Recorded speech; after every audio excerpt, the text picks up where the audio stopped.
Welcome to our GLAZE Consortium webinar series. My name is Neil Matson. I'm one of the academic principal investigators for the GLAZE Consortium, and I lead the CEA program at Cornell University. The GLAZE Consortium webinar series is a selection of live recorded online presentations that cover a broad range of topics related to controlled environment agriculture. These webinars feature the latest technological innovations and best practices in the CEA field, providing the audience with the opportunity to discover new solutions and to connect with the field of experts. Today's speaker is our GLAZE Executive Director, Dr. Erico Matos, which is why I got roped into introducing him today, and it's my pleasure to do so. Dr. Erico Matos is indeed our Executive Director for the GLAZE Consortium. He's also the co-founder and CEO of Candidus. Erico earned a PhD in 2013 from the University of Georgia and previously got his bachelor's degree at the University of Sao Paulo. In 2012, Erico completed the Singularity University's Graduate Studies program in Mountain View, California. And Erico's gotten a couple recent awards and acknowledgements. He was part of the 2020 class of produce growers, or of Greenhouse Product News 40 under 40 by the LED magazine. And then he was also recognized by Produce Grower magazine in 2019 as a produce pioneer for his contributions to the CEA industry. And with that, I better let Erico dive in on his topic on CEA market trends, looking at the USDA Census of Horticultural Specialties. We will be recording this webinar and posting it online at glaze.org. You can also access previous webinars. And if you have questions, go ahead and put them in the Q&A. And then Erico will leave a bunch of time at the end of the presentation, and we'll have some interesting conversation about this topic. Thanks, Neil. Hello, everyone. Good afternoon. Good to have everybody back here for one more of our webinars. Like Neil said, today we're going to be talking about some of the market trends. We did an analysis of the Census of Agriculture, which was published in 2017, but in 2019, they released the Census of Horticultural Specialties. And this is the one we're going to be looking at today. Although the census is for 2019, it was published in December 2020, so it is recent data, it's not all data. I thought it'd be interesting to start just with a few curious facts by reading. I don't know how many of you know about this document, and I doubt anyone would be reading the fine print, but I did in preparation for this meeting. And some curious facts that this census has been published for more than 156 years. I thought that was very interesting. That was done by the US Department of Commerce at the beginning. Since 1997, the census is now being published by the National Agricultural Statistics Services, we call the NAS institution. This is the 11th census of horticultural specialties. The first one was published back in 1889. You can see here all the years that they have been published. And in this talk today, we're going to be looking into the data from 9/8 all the way to 2019, so about 20 years of data here. And then just for everyone to have a clear understanding how they collect this data, for this report, the definition of a horticultural specialty operation is any place that produced and sold $10,000 or more of horticultural specialty products during 2019. That's how they define the operations for this specific census of horticultural specialties. For this specific talk, I took, that's a very large document, it has 500 plus pages. And for this talk, I try to concentrate into the crops that are cultivated in controlled environmental agriculture operations. We're going to be looking at food crops grown under protection, and they include cucumbers, herbs plus cut fresh, lettuce, peppers, strawberries, tomatoes, and others.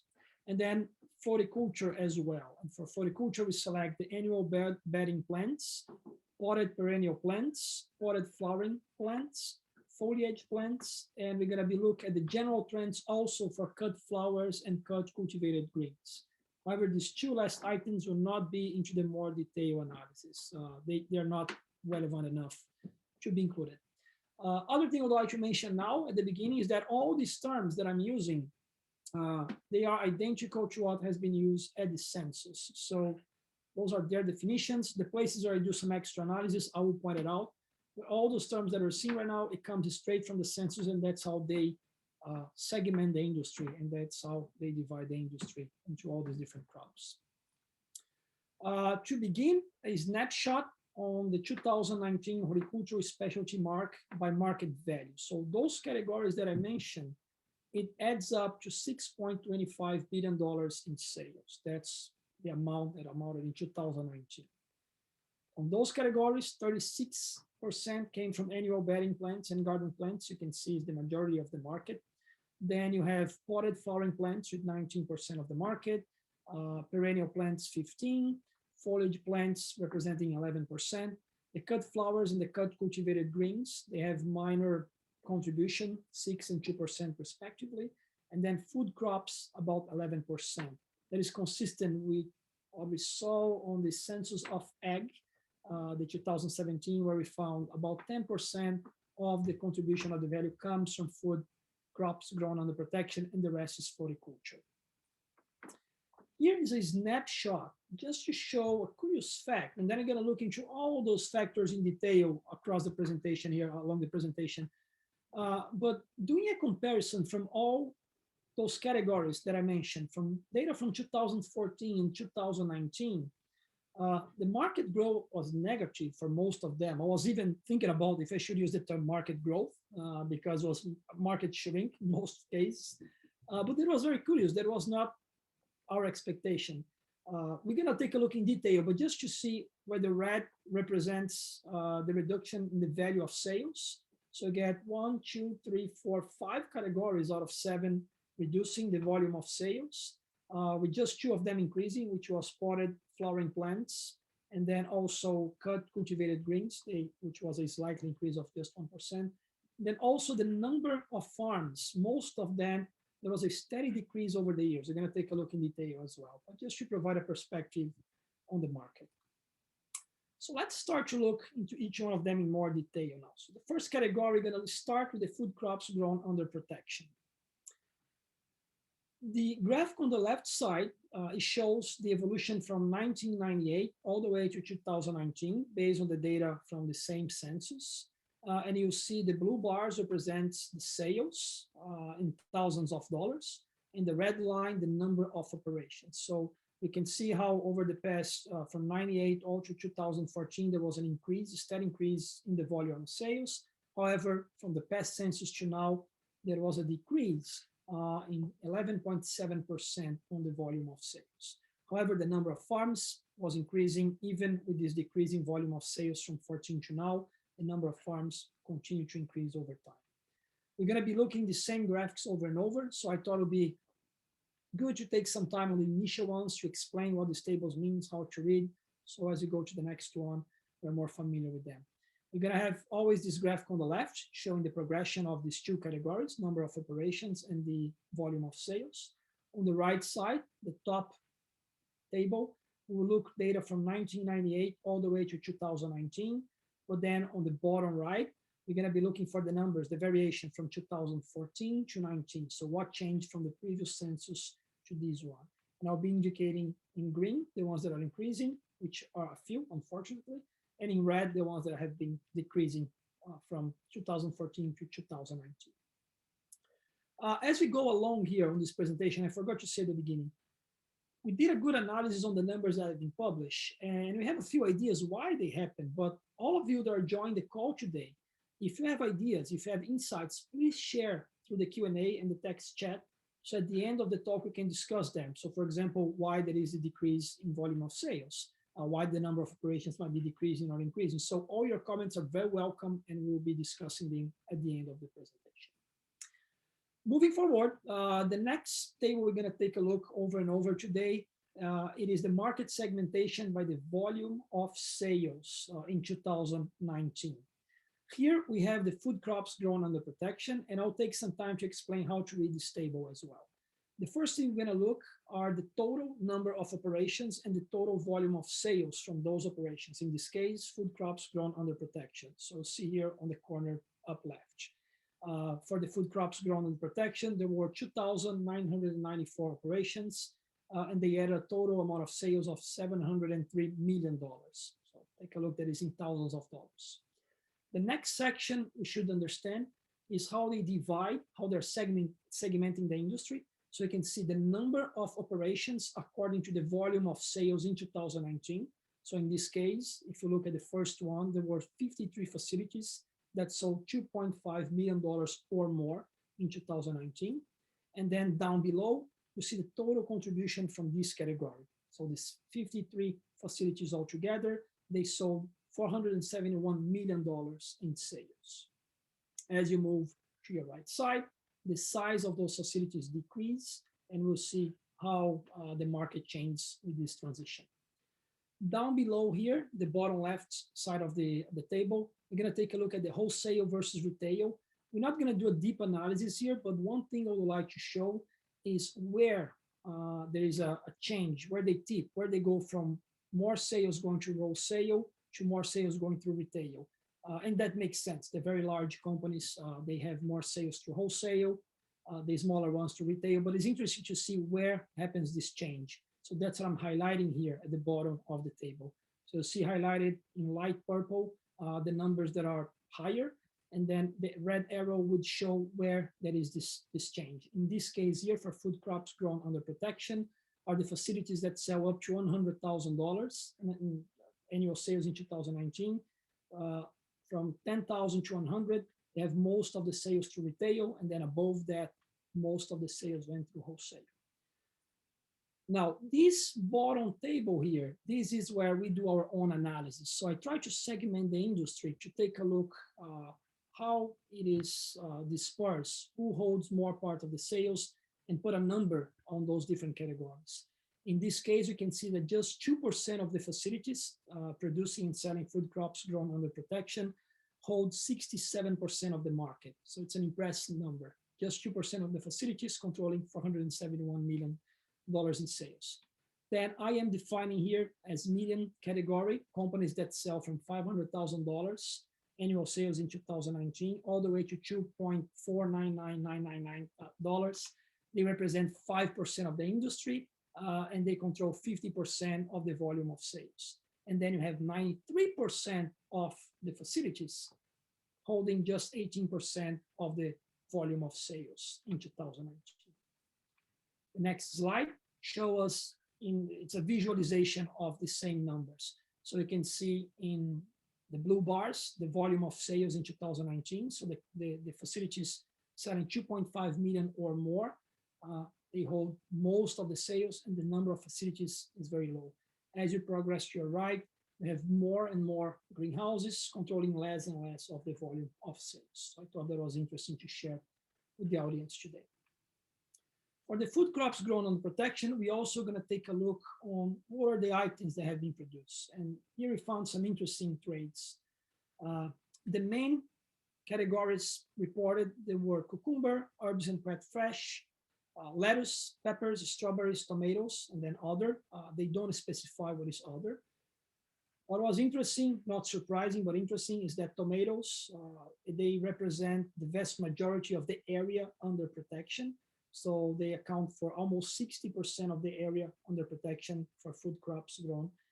And then the volume of sales, about 50% as well. So it's the more established and the biggest food crop grown in US.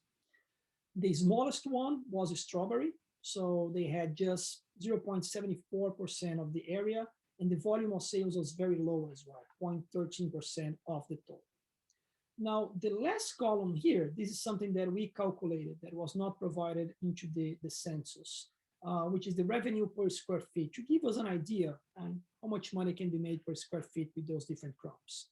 It turns out that the category named as other, which we don't know exactly what they're growing, or at least the volumes of the different crops, was the most rentable of them. So those growers are making about $15.6 per square feet. You get this number by dividing the volume of sales by the area that they're being cultivated. Strawberry was the one paying less per square feet.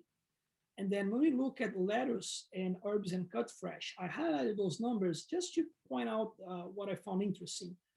Although lettuce and herbs, they have very similar or close volume of sales, the lettuce occupies half of the area as the herbs and cut fresh. So it's just a more valuable crop to be sold. If you could choose one of them, you can make more money. Here are the challenges, but it was an interesting number to share. And here we have a snapshot of the industry. So again, a visual representation of those numbers that we saw.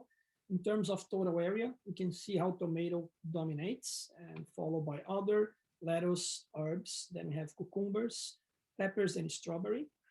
The graph in the middle section shows us the volume of sales. So tomatoes, again, accounting for the largest volume of sales, followed by others, lettuce, herbs, cucumbers, peppers, and strawberries. But then the interesting fact here with the last graphic, which is the dollar per square feet, tomato is no longer the first one.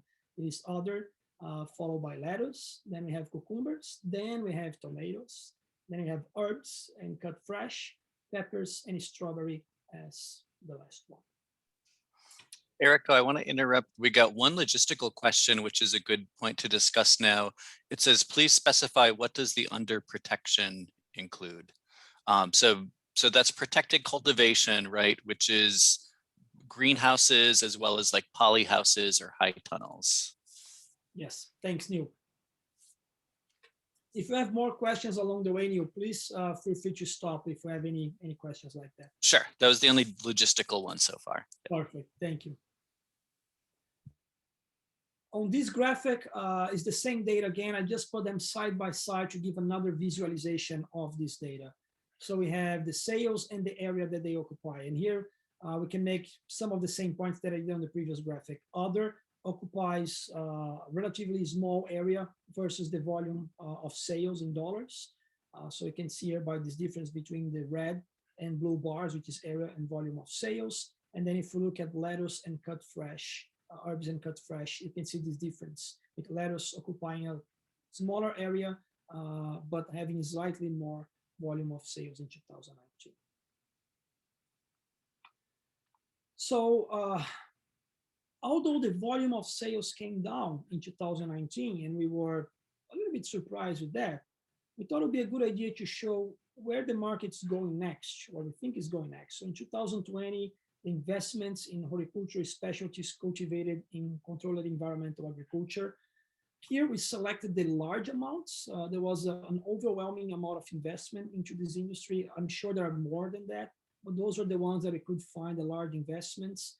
And it's to make a point that the industry is growing and we think and not really decreasing. So here's a table with the most recent investments. We try to break down by which of the facilities or which of the companies got those investments. And you can see here we have indoor farms and we have greenhouses. The amount of investment received in 2020, which totaled to $1.1 billion. We took a look at the crops that they will be growing. So you have most of them leafy greens and microgreens, but you have some of the large ones with tomatoes as well, and where we got this information from. So I think that's a good topic to discuss at the end of the presentation. I just would like to bring this to present as a contrast to what we've seen with the market decreasing from the previous census to this one.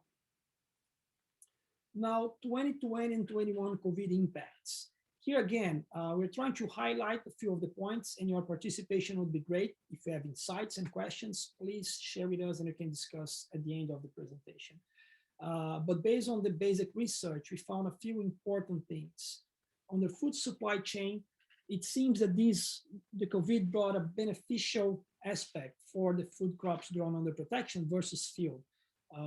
We could see the pressure to have decentralized food production, avoiding the largest transportation and being close to customer. You have several logistics that have been affected by the COVID, like transportation, the health of truck drivers, plus the quality of the food itself, which is pushing towards smaller local facilities, and then food safety. Product demand, that's a nice one to be discussed. There was some trends here going down at the beginning and then up later on as restaurants closed their doors and now they're coming back again. And grocery stores, the same thing. Getting the empty shelves and then calling for a higher demand afterwards. Regarding labor, there's some interesting facts. The field-grown workers, it seems they suffer more with the COVID situation than the CA growers, especially because they're temporary workers. So we have all these challenges of bringing people from one place to another, and then just how that affected the supply chain of the works itself and the customer behavior. I think that's a very interesting one. And we saw this big shift from everyone across the board, not only for produce and horticulture, but in general, moving towards the online shopping and delivery and the curbside pickup. So those are the things that the growers are adapting, they're changing, and it seems that will be forever, not only after the COVID situation go back to somehow normal, but might stay forever. And here I put an interesting picture. I remove this investment from the previous table. First of all, it's not in US, but also it's not really a greenhouse or indoor farm, but it's a company named InFarm, which raised $140 million in 2020. And they produce those little boxes here, which can be very decentralized. They're inside the grocery stores. Those folks are in 10 countries and 30 cities around the world, and might be a growing need or demand for this type of production. So just thought it'd be a nice idea to share, and we can listen to the comments at the end of the presentation. Now, changing gears and taking a look in some of the floriculture crops. The first one is the annual bedding and garden plants, which here the census including altogether flats, pots, and hanging baskets. Going back to our tables, the market trends from 98 all the way to 2019. So here again, we see that steady increase from 98 to 2014, but then there is a decrease in the volume of sales over the past census to now. But in this case, the number of operations have been decreasing over the years. We can see numbers here on the bottom right. There was a decrease of 12.6% in the value of sales and a decrease of 16% in the number of farms.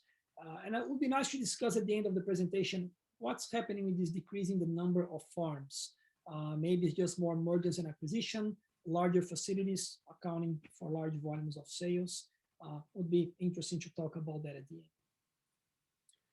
Moving to our next table, here we can see where the tipping point happens between the wholesale and the retail. So those are the growers producing up to $500,000 a year, $500,000. Those are the ones that largely sells to retail. The larger ones then go to wholesale. Other interesting point of discussion can be how those two different groups might be affected by the COVID situation. Our table below on the market share, in this case, for the annual bedding and garden plants, 4% of the facilities accounting for 63% of the market share, while you have 85% of the facilities accounting for 16% of the market share. And that's how the trend happens again. We'll see this, it's a common chart over and over with the blue bars going down as the facilities sells less volume of sales and the number of facilities increasing. Taking a look at the potted, herbaceous, and perennial plants. So in this case, we had a steady increase again from 98 to 2014. Although there was a decrease in the volume of sales, was not as drastic as the garden plants. Here, the number of facilities keep decreasing as well for over the past 20 years. And this one, the number of facilities was a little bit higher, the decrease in the number of facilities, 18.8% from 98 all the way to 2019.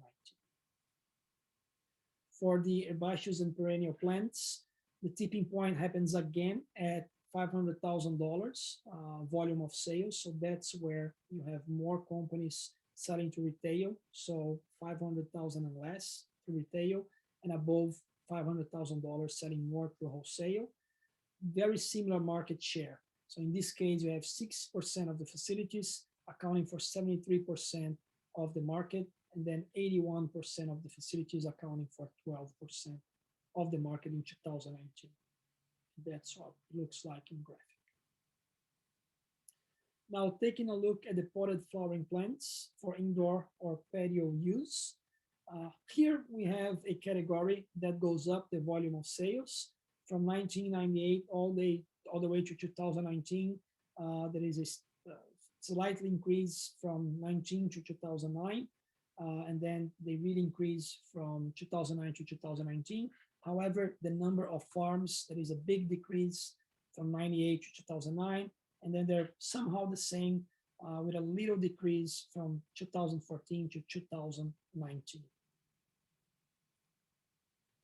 The tipping point here happens with a little bit smaller growers. So now growers up to $250,000 were selling more to retail, and the wholesale growers were from $250,000 or more. So the majority of their sales went through wholesale.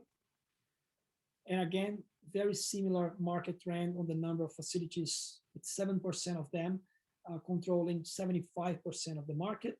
And then on the lower end, you had 80% of the facilities accounting for just 8% of the volume of sales. Our last category is the foliage plants for indoor use or patio use that are going to do the more detailed analysis here. They're accounting for pots and hanging baskets.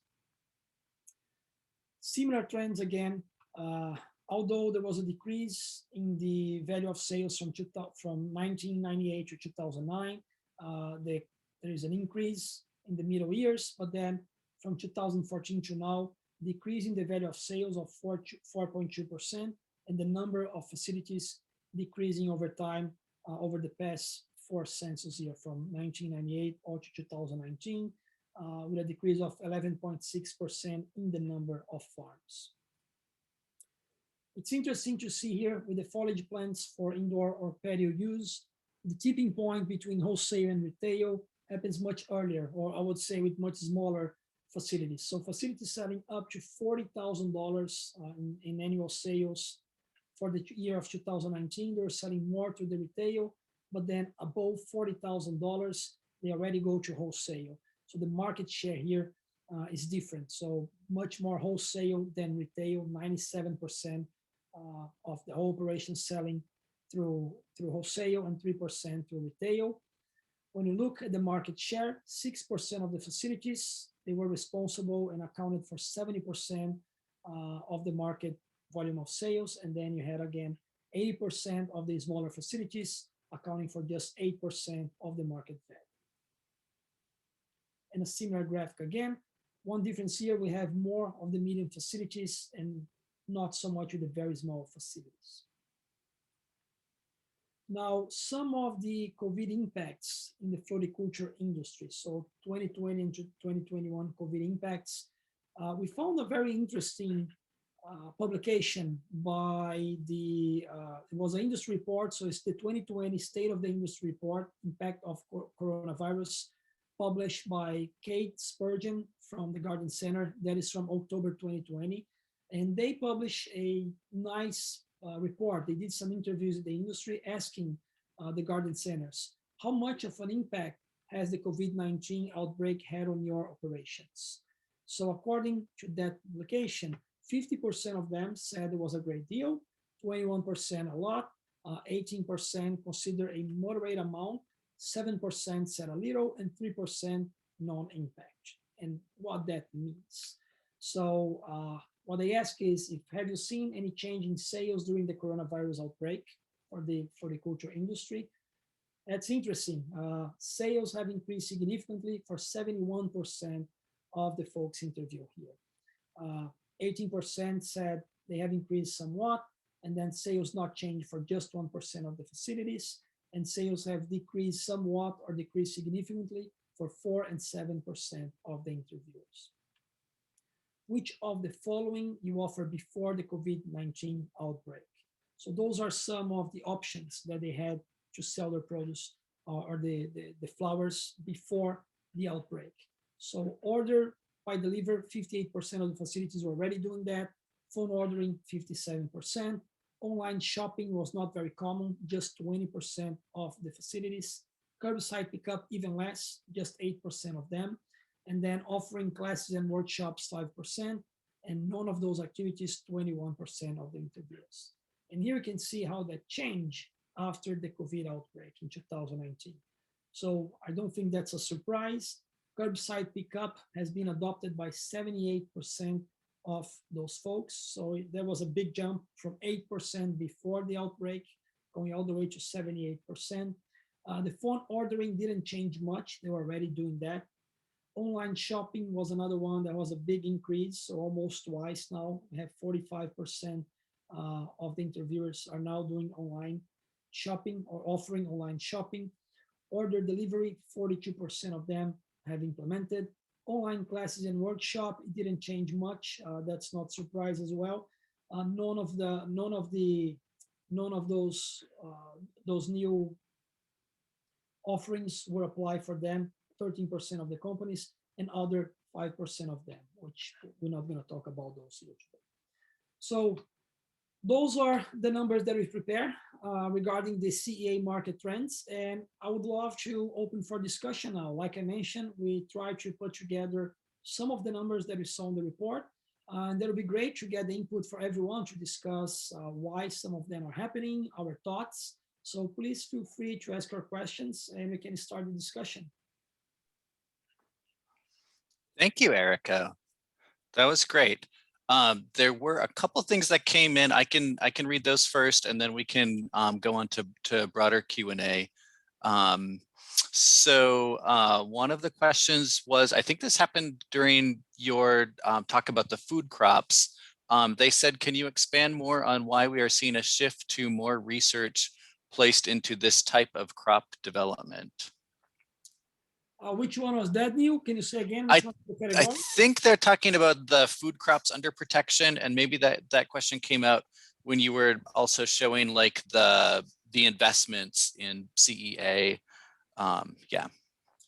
Yeah, we think that's an interesting point because we're not expecting the market to decrease to begin with. So that put a good contradiction to what we're seeing, the number of investments. We think there is a shift, there is a large amount of investments, or there were in 2020, because really there is a need for this more decentralized food production system. The produce local, buy local trend has been really valued by the customers. So you have this change in the consumer behavior, which is prioritizing the local food. They see the need for quality, consistency, so they're willing to pay for that. Plus the market is really growing and expanding. There is a space for all of those categories. We saw that although tomato is a more established field, some of the large investments went for tomato producing greenhouse again, but there is a lot of space for growth for all the other categories, lettuce, leafy greens, microgreens, herbs, all of them, there is a lot of space to grow. And that has been recognized not only by the investors, but by the growers as well, right? You have some companies really well established, which are ready to grow, and they are doing that, securing those investments and just expanding. So I think it's a great benefit for everyone, for the investors, for the growers, but more important for the consumers as well. We're asking for that and they are getting. So, and I believe there is a lot of space to grow over the next years. Just to give a quick number, the lettuce production in CA facilities today accounts for just 1% of the total market. So there is a lot of room to grow around the United States and the world as well. And I always like to talk about Americans could stand to eat more vegetables too. We only eat 1.5 servings a day, and we're supposed to eat a minimum of 3 servings a day. So we could grow the whole pie too. We wouldn't have to carve out a niche at the expense of like field growers, for example. Absolutely. Another question came up related to the vegetable crops area. You had the nice table where you looked at kind of the value per square foot. And the question is, have you compared the calculated yield per area with what we know growers are able to produce for various crops? No, I have not done that. I have not made this comparison. There was, I think there's a few factors on how much they're able to grow per area. In this table here, I don't know how much we don't, so they don't disclose how much comes from indoor farms, for vertical farms, greenhouses. But I think we're going to see some shifts here when you start to take a look into the highly controlled environmental agriculture. So the modern greenhouses, and I will include both of them. The modern greenhouses, so for example, the table that I showed the investments, they're all modern greenhouse facilities and vertical farms. So in those cases, you're going to have a high concentration, high volume per square feet. So I think that'll be very interesting to see how that will shift between now and the next census, which should come up in another 5 years, and most of those facilities will now be producing. And I think it will be a big impact because those are large facilities as well. So it'll be very interesting to see how that will change into those values. And I think it would be a good impact for the industry again. That makes sense. Kind of a further conversation that came up. So when we were defining what means by crops grown under protection, my speculation is it's like the greenhouse high tunnel. I would be surprised if the USDA actually included vertical farms, like warehouse farms, in their survey. But do you know if that was included at all, or do we not? Because I don't think they listed that specifically in their methodology. No, they don't disclose that, Neil. We don't know that. I know for sure. So when I was doing another point here, when I was preparing the table of investments for 2020, I removed, for example, shipping containers because, and that's one of the categories. Uh, Although you can produce food there, that will be very decentralized. So people would put these in different places. It would be hard. I think my thought is that USDA will not consider that type of production as one large facility and will not account for that. Now, vertical farms, it might, because now you have one centralized place, is one farm, like the greenhouse, but you're growing vertically this time around. So they might account for that in the future, but I don't think they did for this census that we analyze, and they do not disclose that as well. So I think that's something we as stakeholders could, we're just actually finding a specific contact at the National Agricultural Statistics Service and recommend in future years that they begin collecting data on vertical farm production value too. yeah, I think they would be a great fit here. Regarding the specialty crops, they certainly qualify for that. It should be included here. Yeah. And then there was one comment that was, do you think the safety issues, and I mean the food safety issues associated with lettuce might have lessened interest in that product at retail channels? That's a good point. Regarding the food safety and the retail channels, through the research for this presentation again, I ran into the CEA Food Coalition. So there is a new CEA Food Safety Coalition, which is relatively new. But there was a nice interview talking about food safety as a proponent for CEA systems, controlled environment systems, or in general, food grown under protection versus the field grown. For different reasons. You have a less exposure to the environment. They're normally closer to the final consumer location, so you have less transportation all around. And now they're pushing to have traceability of those products, just especially to differentiate from the outbreaks that happen on the field. Maybe the census was too recent to get in effect any impacts or any outcomes of this new CEA Food Safety Coalition, but we might see impacts of those efforts, this group of folks, into the next census. But it might be too early to see any impacts into this one. And if I remember right, I looked at the previous census of specialties. I think the lettuce category is actually up a bit from 5 years ago versus the whole category. Fruit crops grown under protection are down a little bit. I think lettuce was actually up a little bit. And then we got a comment, the 2020 investment data is really encouraging. I wonder if COVID-19 issues have showed us some new avenue for industries that grow in CEA and under protected systems. I think so. That's a great comment, and I believe so. More into the investment side. So the investor side, the ones of us that are directly related with the CA food production, we know well the benefits. We know where the industry is growing. But I think the COVID situation might brought this to life or put a highlight into those problems and the existing problems, the potential benefits that the CA industry can provide to the general world, including the financial companies, the ones backing all these big investments. So reading through those investments as well, You can find there is a variety of banks putting money into CA systems. Some of them are groups of investors. I have one lead investor and many others. And you'll find some of those investments come from non-traditional fund sources for the food industry.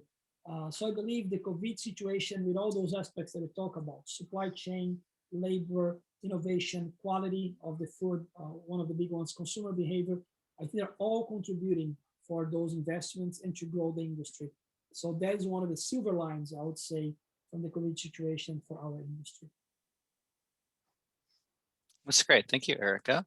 That's the questions we have so far. We could open it up to broader discussion. I know we would be curious to discuss, this interesting finding that compared with 5 years ago, the food crops under protection, that category actually declined a little bit in 5 years, versus that seemed out of sync with the developments that we thought would have occurred between 2014 and 2019. So we'd be curious if people have any speculation as to what's happening there. Yeah, and the other point that I found interesting was this. So let me pull up the slide where we have the number of facilities and the market change. In this one, you can see that for several of those categories, there is a decrease in the number of facilities producing horticulture crops and also food crops grown under protection. And I'm wondering if that's largely from bigger acquisitions, big margins, and now you have fewer and fewer very large growers producing most of the crops, and where that will lead. This trend will continue, and then you have this high concentration in the hands of just a few facilities, or if it would be a balance at some point where you have more of the medium and the smaller growers as well. So that's something that I found interesting, seeing how that is normally accompanied by a steady state in the decrease in the number of farms with an increase in the volume of sales all the way to 2014 when we have this a little bit of decrease, but was very consistent across all these categories, and I thought that was interesting.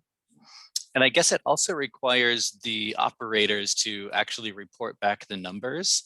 And so if there were a few large growers not reporting, or just in general people not responding to the census, then right, things could be underreported as well.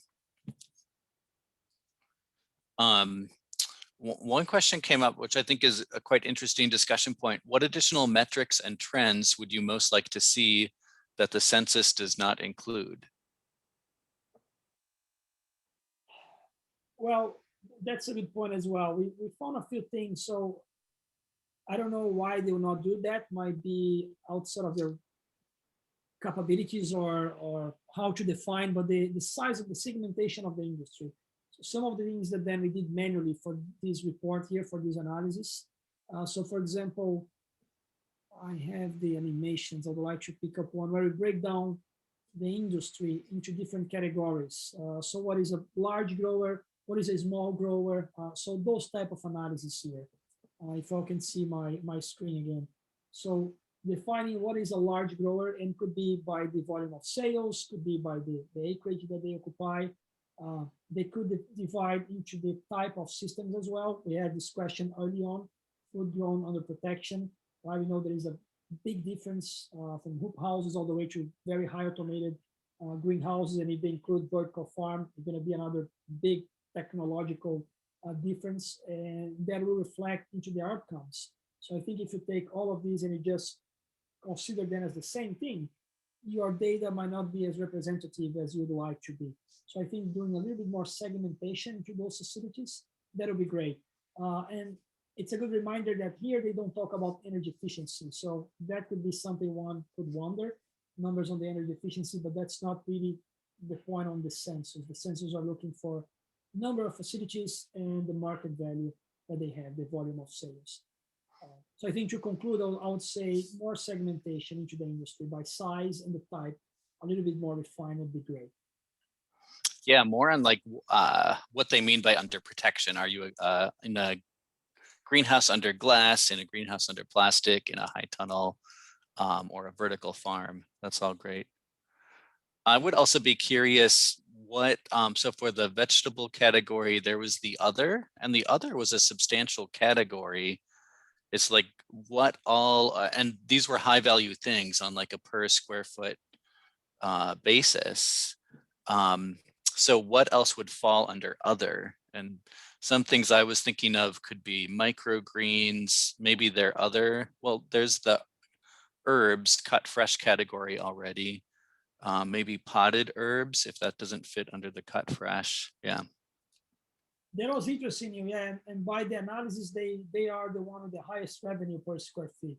So it'd be great to take a look in more details with the other as well. Especially, I don't know how they make the decisions to include, for example, all the other items here. I don't know if the USDA looks by the volume of sales or the area that they occupy. So I don't know if any of the ones within other would be higher or big enough to replace one of those. But that's another other point I think we can take as a group of stakeholders. We could provide feedback to NES, USDA to take a look at that and see if they can disclose that or include into the next report. That'll be a great addition as well. We had a couple of questions that came up related to the number of growers, because it looks like the number of growers is increasing over time. But do we know if some CEA growers have also exited the market? Like some people left the market, but there have been enough new ones so that the total number is increased. But were there any notable departures? And are growers happy overall? Like maybe some people are just in this market for a short time and they depart because they're not happy with it.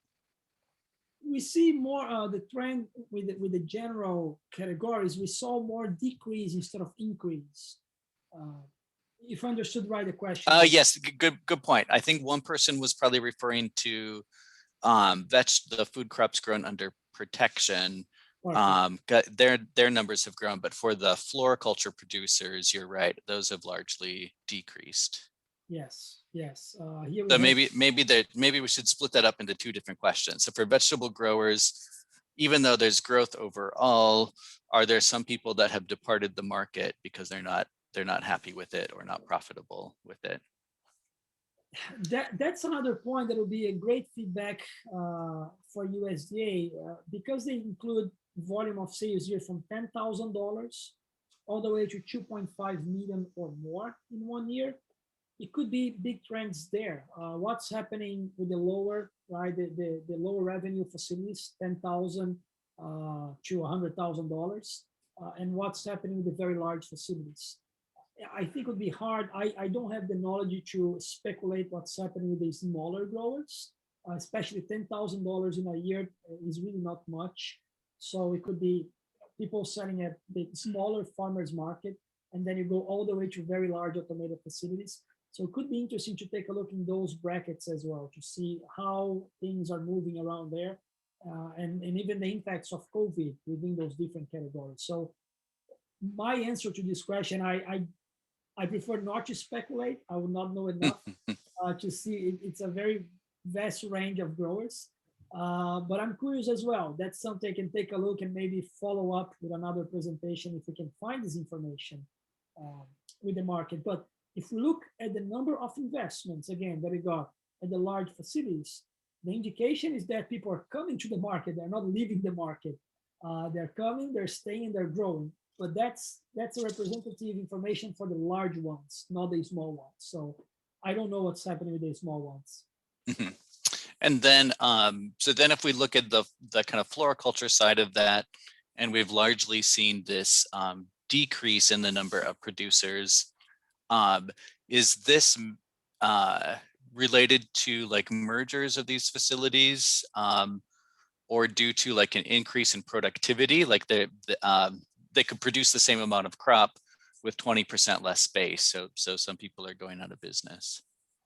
I think it would be both, Neil, from the past data that I looked for this report. Here we are looking, this table, let's take snapshot altogether.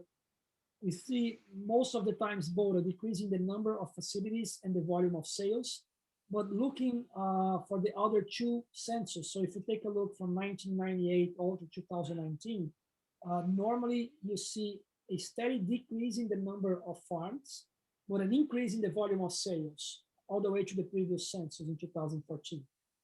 That for me is an indication that you have mergers and acquisitions and higher efficiency as well. But because it's pretty consistent, that decrease in the number of farms followed by an increase in the volume of sales, I would say both.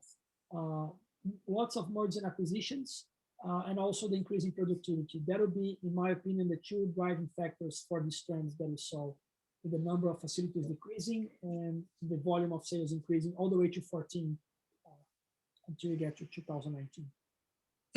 That makes sense.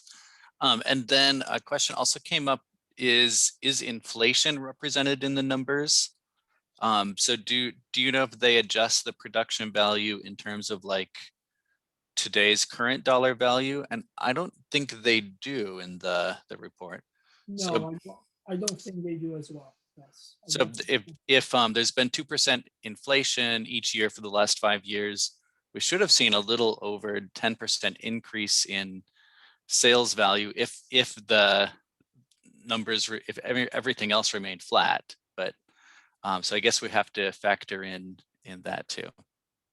Yeah, we did just a little bit more contribution here. We did a similar analysis with the census of ag last year, the general ag. And for that one, I look into all the previous research, the previous census as well. And you can find those tables published in the previous years are the same values that you find on the most recent ones. So I'm pretty much sure they do not correct for inflation here as a point of information.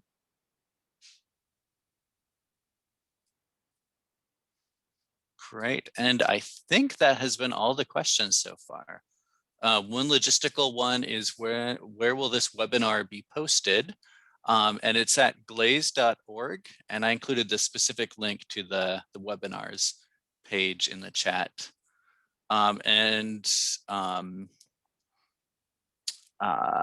Then when will this be posted? Yes, I know, Erica, we've been working with transitioning our web service provider. So there might be a couple old webinars that we need to catch up on. Yes, we have 3 webinars coming up within the next 2 weeks. Everything will be there, including this one. So now we have a new, we're working with a new website management. So in 2 weeks, everything will be there, including these webinars and the previous 2 ones, including the one from New last month. And I believe Ricardo Hernandez late last year. So everything will be there in 2 weeks. Perfect. Thanks for bearing with us with the web transitions. Yes. It's good to know that people are looking for the information. Yes, that's good. Okay. I think that's all the Q&A. Do you have any concluding thoughts, Erica? No, I think that was great. Appreciate everyone staying together for this past hour. Thanks for the questions. It's always good to have those discussions, and please send us feedback if you have any insights about those market trends. If there's anything you would like to see us discussing over the next webinars, please send your information. Today I'm here as the speaker, but also I'm the one taking care of the whole webinar series. I just take an opportunity to tell you, if you have other topics you would like to hear about, or if you have insights about this one and always want to follow up on questions and comments, please contact us. So here's our information. You can find us at blaze.org, where you can find these and the other webinars, or you can send, at least to me, direct email at em796@cornell.edu. And I hope you'll be here for our next webinars as well. And you, thanks for hosting the webinar today. And thanks everyone who attended the discussion.